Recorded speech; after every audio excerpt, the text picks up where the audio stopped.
Hi everybody, welcome to Book Scoop. I'm Priscilla. I'm here with Matcha and Sarah. and we're going to talk to you about some new books just published in August and also I think some other books too. We're just going to talk to you about books. So I'm going to start, and I read this wonderful middle grade fantasy called Fenris and Mott. This is by Greg Van Eekhout, who we've actually read other books by with book clubs, and he's kind of a favorite. We read Voyage of the Dogs, which is a sci-fi book. This is a fantasy book, and this is a book set in contemporary Los Angeles, but it involves Nordic mythology. So Mott is a young girl, has just moved to Los Angeles. She's kind of doesn't have any friends. She's very disappointed because her mom promised her that she could get a dog, but then her mom's job fell through and they had to get a different apartment and they can't have a pet. And her best friend, who she used to do a root beer review website with, has moved away, and so she's trying to do root beer reviews on her own, and they're not quite working. And she discovers this puppy that turns out to be a wolf and is Fenris from Norse mythology, the wolf who is the son of Loki, who brings about the end of the world, Ragnarok. So she loves the little puppy. She wants to keep him safe. There's a bunch of Norse gods coming after him because they have to fulfill their prophecy and bring about Ragnarok.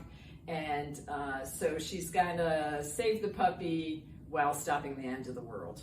So great. Just a small little task. Just a small little task. Great adventure. She meets I never know how to say it. Is it Valkyrie or Valkyrie? Oh. You know, one of the great shield maidens of Odin and Freya.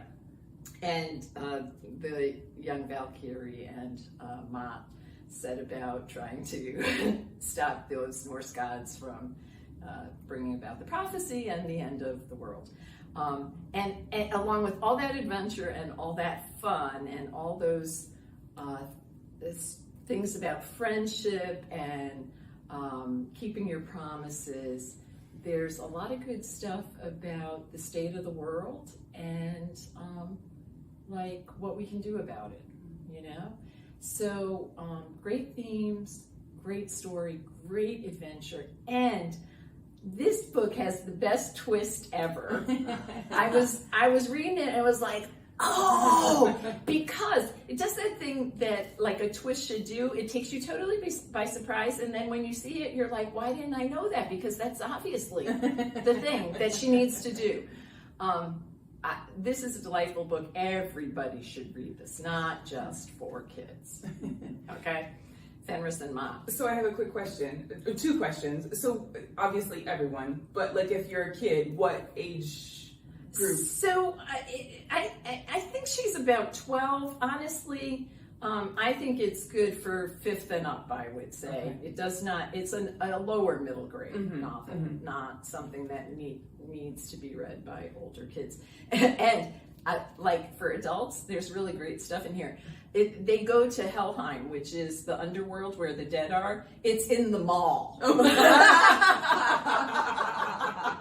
That seems accurate. Yeah. So like, yeah, no, you got to read this. And if you don't know anything about Norse mythology, You still got it. fine. Okay. It really explains a lot of it as you go along. If you know Norse mythology, the gods are what you're expecting. If you don't know Norse mythology, you still get it. Okay. You know. So yeah, a great book.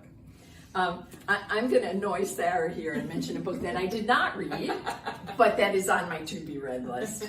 And this book wins the prize for the best title this month, maybe this year, maybe this decade. If Nietzsche were a narwhal, what animal intelligence reveals about human stupidity? This is by Justin Gregg. He's a marine biologist. I picked up this book to read, and I am still going to read it. I only got through the introduction, which is amazing for me because usually I don't read introductions. I think they're boring, but this is a good introduction. Because I have spent most of my adult life working with sheep. And people always will tell you when they hear that sheep are the stupidest animal ever. And people who don't even know what a sheep looks like will tell you that sheep are the stupidest animal ever, which I find super annoying. Because the fact of the matter is, sheep are sheep. And the only stupid thing is to expect the sheep to act like something other than a sheep, which pretty much means humans are the only ones who can be stupid. And I thought that was what this book was about. That this book is not about that. That book is one I still have to write. But this book is about how animals, how humans are the only animals who have the ability to like think about the future and change it and change their environment. And because they have that cleverness, they get themselves in a lot of trouble over and over again, and they get other animals in trouble with that ability. So this is still on my to-be-read list because I think this is an incredibly thought-provoking book that a lot of us could read. And I strongly suggest that everyone read If Nietzsche Were a Narwhal. I think that it is incorrect to say that animals cannot think about their future because we don't know that they can't. And that's when we say, oh, they cannot think about that. Yeah, so I wondered about that because one of the things he said in the introduction was that animals do not think about their dying, and only humans have that ability. And I was like, yeah, I'm not sure, because I certainly think animals have the ability to be afraid. Like if you send an animal to a slaughterhouse, they have the ability to smell that fear, to sense those other animals' fear, and to feel that fear. But then I was talking about it, like, is that fear or is that fear of death? Like, because those are two different things. Right. But I think you're right, Marcia. We don't actually know. Right. So we can't totally say. Right. You know? Yeah. So as I was reading the introduction, I was kind of questioning him on that. But I do think that humans do have the ability to cause more trouble. Absolutely. Yeah. All right. I'll start with my adult book. It's called I'm Glad My Mom Died by Jeanette McCurdy. I thought this was a wonderful title, but I do agree that the Nietzsche and Narwhal title is a better one. This book is a memoir by Jeanette McCurdy. It is about her career as an actor, about her relationship with her mom, and about her bulimia. It is, despite the gravity of the subject, surprisingly light in tone, which makes it very readable. I personally found it difficult to read about her bulimia, but because she does not, I don't know, she doesn't make it a heavy thing. She just describes what she does, and that makes it very readable. And it's actually really nice what she does. She describes. She does not say we were poor. She describes how it's about a 6-year-old. She went to an audition, and they had free food there, and her mom taught her there how to eat a hard-boiled egg. And that's in the beginning of the book. And I thought, how can a child that's 6 years old not know how to eat a hard-boiled egg? And then I realized, of course, they didn't have a lot of food. They didn't have the money to buy eggs. Or at some point she has a boyfriend, and he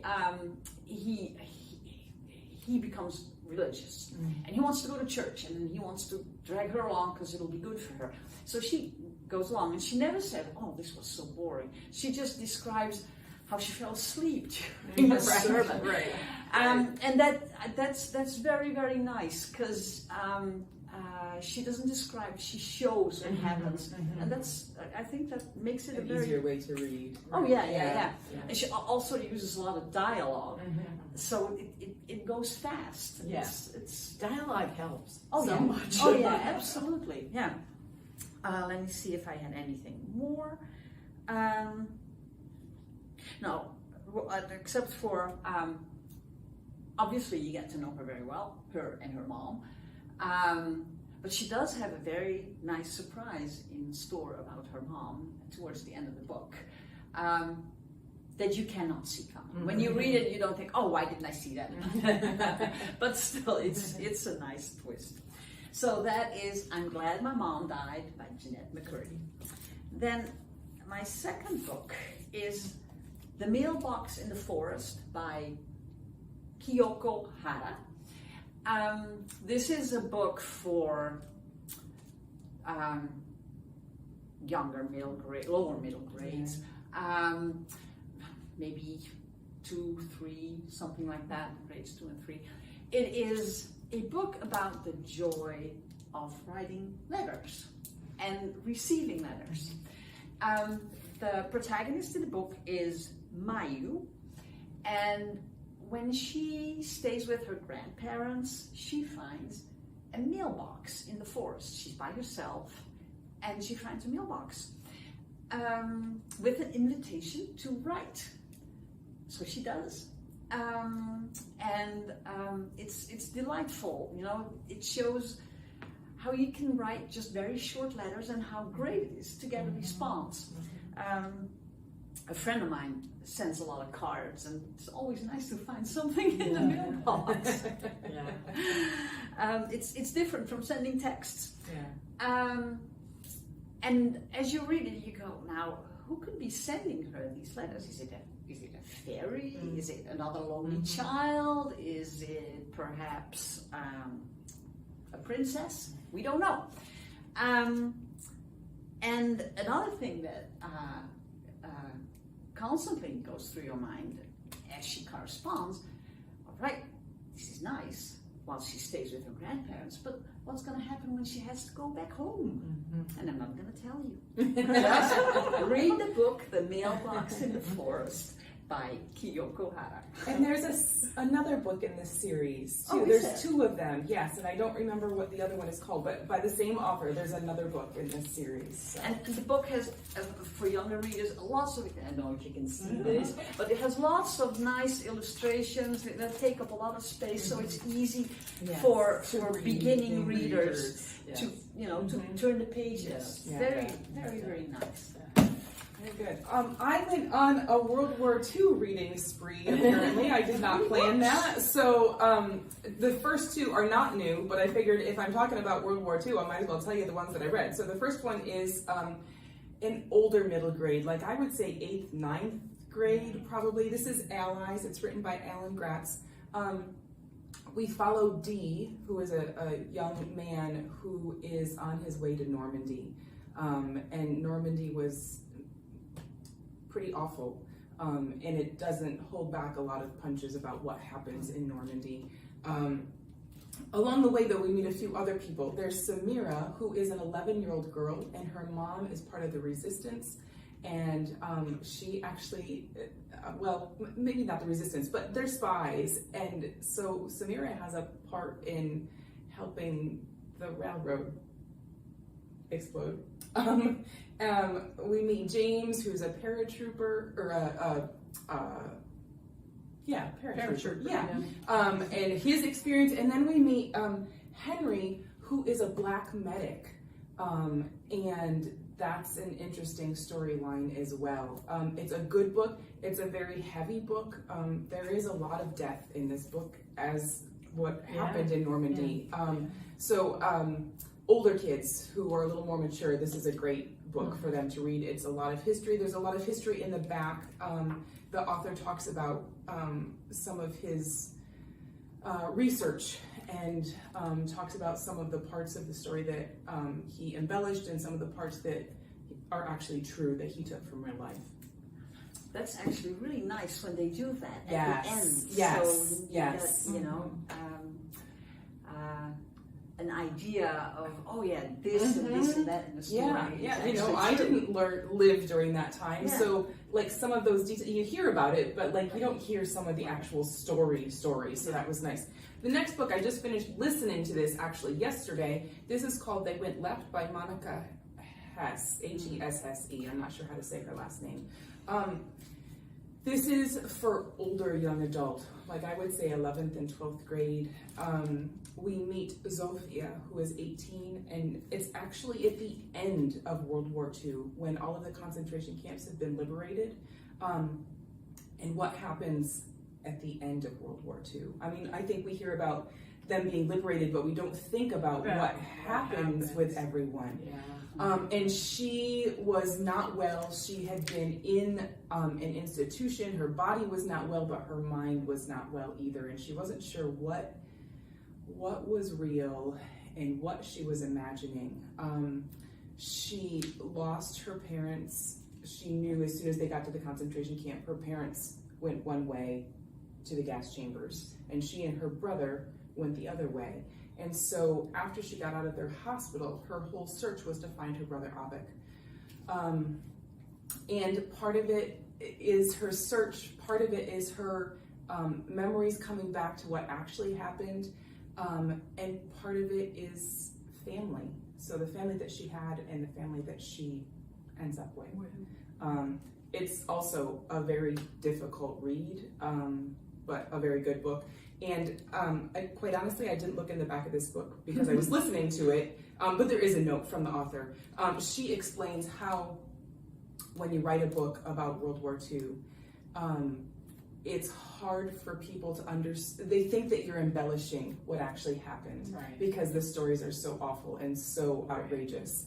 But definitely read her information in the back, because that's equally as important to the story too.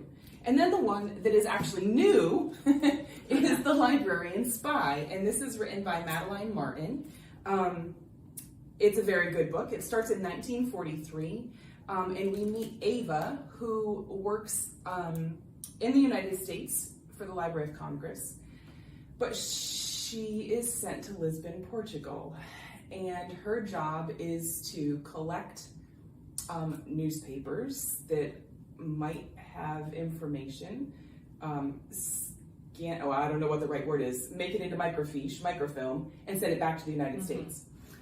Which seems no big deal. Lisbon, Portugal, I learned a lot in this book too. Lisbon, Portugal was independent of the sides during World War II, but there's still a whole lot going on. She meets a guy the first day and he's really nice to her, and someone then tells her, oh, he's a Nazi and he was just trying to get information from you. So there's stuff going on all the time.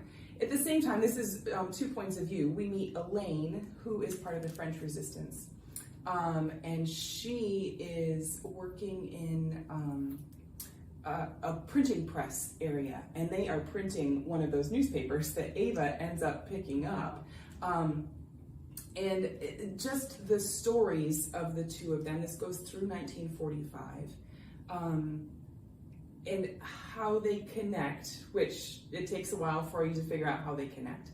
But it's a good book. There's a lot of history in there, a lot of history at the end that the author speaks about again also. There were 2 parts in here that really struck me.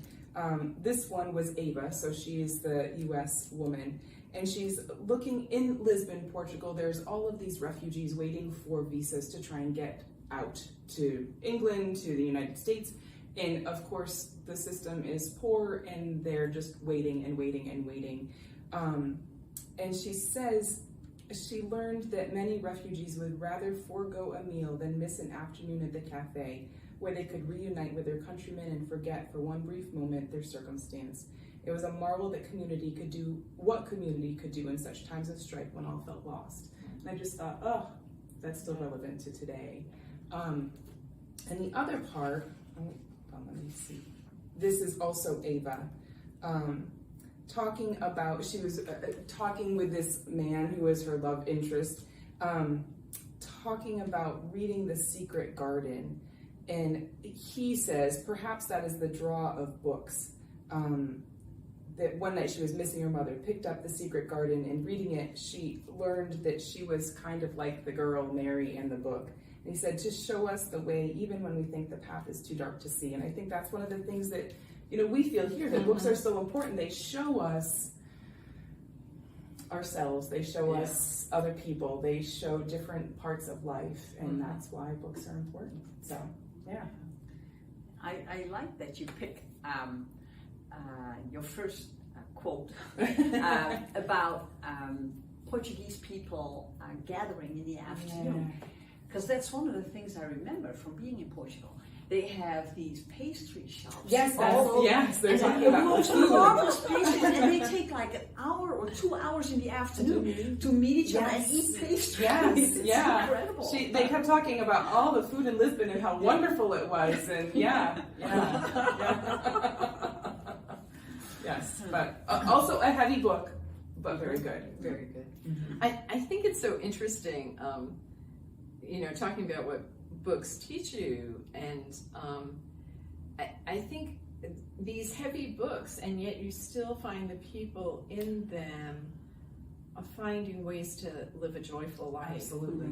And I think that's something we all struggle with in real life, and so another thing that books can offer us insight into how to do that. Yeah.